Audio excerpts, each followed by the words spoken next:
নমস্কার, আপনারা দেখছেন খবর বাংলা আর আমি কৃত্তিবাস আপনাদের সাথে খেলার জগতের সব খবর নিয়ে চোখ রাখবো খেলার খবরে। গতকাল আইপিএলে গুরুত্বপূর্ণ ম্যাচে মুখোমুখি হয়েছিলেন রাজস্থান রয়্যালস ও দিল্লি ক্যাপিটালস।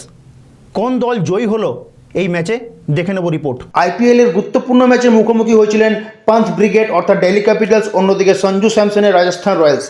দিল্লি ক্যাপিটালস টসে জিতে প্রথমে বল করার সিদ্ধান্ত নেয়। রিয়ান পারাগের 45 বলে 84 রানের সুবাদে রাজস্থান রয়্যালস কোনোক্রমে 5 উইকেটের বিনিময়ে 185 রান তোলে। আর রান তাড়া করতে নেমে দিল্লি ক্যাপিটালস শুরুটা ভালো করলেও শেষ পর্যন্ত রক্ষা হলো না। ডেভিড ওয়ার্নারের 49 ও মিচেল মাসের 23 রানে আউট হয়ে যাওয়ার পর খেলার হাল ধরেন টেস্টান স্টুবা। 44 রানের অনবদ্য ইনিংস খেলেও শেষমেশ রক্ষা করতে পারলেন না দলকে। রাজস্থান রয়্যাল রোমাঞ্চকর ম্যাচে 12 রানে জয়লাভ করে। Tata IPL 2024। আইপিএলে মুম্বাই ইন্ডিয়ান্সের পয়েন্টস টেবিলে সবার নিচে। চলছিল অধিনায়কত্ব নিয়ে প্রশ্ন, কে সামলাবেন দায়িত্ব। শেষ পর্যন্ত অধিনায়কত্বের দায়িত্ব দেওয়া হয় হার্দিক পান্ডিয়াকে। আর এখানেই উঠল সমালোচনার ঝড় গোটা ক্রিকেট মহলে। কিন্তু এই ঝড় শুধুমাত্র মাঠের বাইরে নয়, মাঠের ভিতরেও। বদল নয়, বদলা চাই। দেখে নেব রিপোর্ট। ভাবছেন না কিসের বদল ও কিসের বদলা চাই?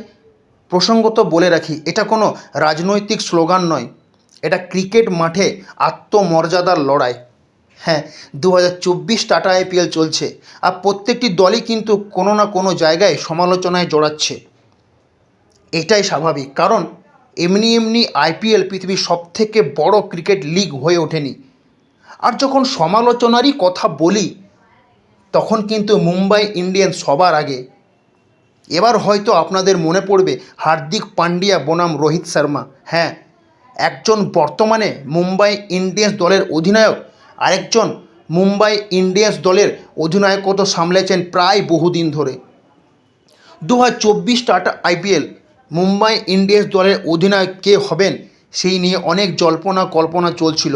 সব জল্পনা কল্পনার অবসান ঘটিয়ে শেষ পর্যন্ত অধিনায়কত্বের দায়িত্ব দেওয়া হয় হার্দিক পান্ডিয়াকে। আর এখানে গড়ায় গলদ করে বসলেন মুম্বাই ইন্ডিয়ান্স। সোশ্যাল মিডিয়া থেকে শুরু করে সমগ্র ক্রিকেট ফ্যান্সরা ট্রোল করছেন হার্দিক পান্ডিয়াকে। মুম্বাই ইন্ডিয়ান্সে খেলার সময় পুরো মাঠ ধরে বু বু শব্দ শোনা যাচ্ছে। শেষ পর্যন্ত ম্যাচে মুখোমুখি যখন হার্দিক পান্ডিয়া ও রোহিত শর্মা, প্রথম ম্যাচে হার্দিক পান্ডিয়া রোহিত শর্মাকে পাঠালেন বাউন্ডারিতে ফিল্ডিং করার জন্য। আর এটা দেখে হতাশ সমগ্র স্টেডিয়াম জুড়ে ক্রিকেট ফ্যান্সরা। পরের ম্যাচে হার্দিক পান্ডিয়া যখন নাজেহাল, কিছুই বুঝতে পারছিলেন না কী করে অধিনায়কত্ব সামলাবেন, ঠিক সেই সময় সাহায্য চেয়ে বসলেন রোহিত শর্মার কাছে। আর রোহিত শর্মাই বা বাকি থাকেন কিভাবে? তড়িঘড়ি হার্দিক পান্ডিয়াকে পাঠালেন বাউন্ডারিতে ফিল্ডিং করার জন্য। এবারে হয়তো আপনারা বুঝতে পারছেন বদল নয় বদলা চাই কথাটির আসল অর্থটা কী।